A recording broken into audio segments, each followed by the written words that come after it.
Hello mga kaburikat, may adlaw natong tanan mga viewers.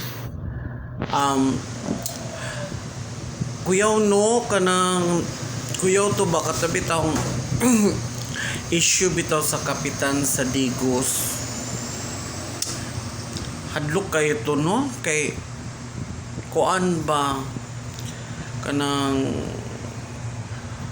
wala jud siya depensa siyahang self ba kay ang iyang mga gipang issue is mga kuan pod, mga politiko pod, no? So karon katutay mga nag-live siya, so wa jud siya magdahom nga may nato ang panghitabo. Oo. Inatong panghitabo. So na-expect ra pod siya nga mga kaburikat nga kanang wala siya magdahom nga yang kamatayon. Oo. So murag kuan ba no kanang kanijong kuan kaning mga trahedya. Oo, di jud mabalaan. Di jud mabalaan gyud. Oo. Kay basig mora po to'y time nga ikuha na siya sa Ginoo kay mo po iya. Daghang bitaw nag-comment no nga kapwa na lang ta ka mag-live ana inana kuya pod kapitana kay wa pod siya madlok. Oo nga nag-live siya, then tapos siya gipang issue nga about alagi ana. So bilib po ko niya kay wag yun siya kuan nga wa siya yun nga na siya mga kuan siguro na siya bodyguard pero wa po ma-expect ang bodyguard niya na to may tabo. Suloy po ang kapitano kay wadam hapon niyang kamatayon mga kaburikat. So luoy siya kay yung pamilya or na ba siya pamilya or ulitaw ba siya or anak.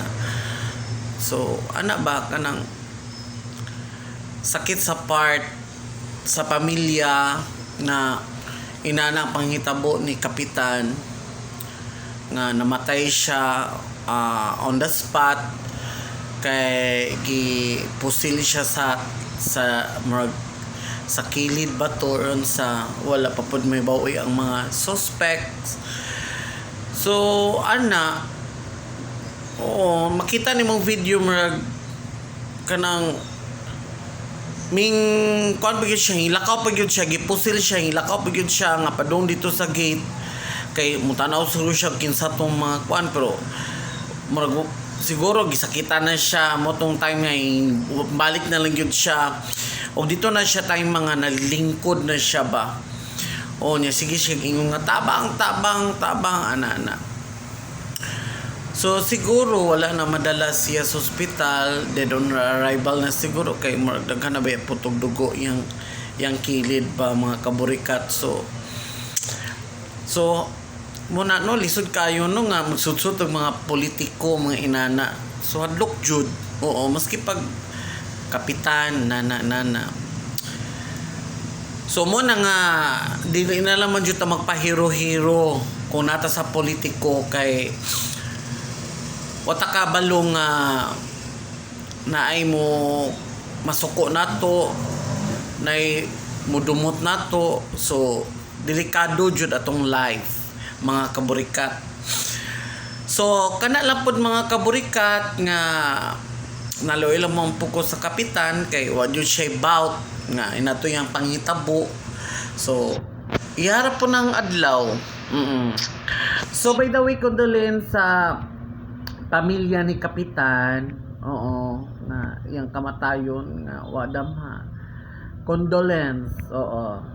So mga kaburikat, so dili na po ko tama ni atong discussion kay kani siya trending man nga kamatayon ni kapitan. So ang mga nagmahal ni kapitan nangayo og hustisya. So mo na karon nga daghan mga issue karon about sa kamatayon ni Kapitan sa Digos. So mga kaburikat, mura po ko, anira po ko taman. So salamat, mag chika-chika na po ta pohon. Bye-bye!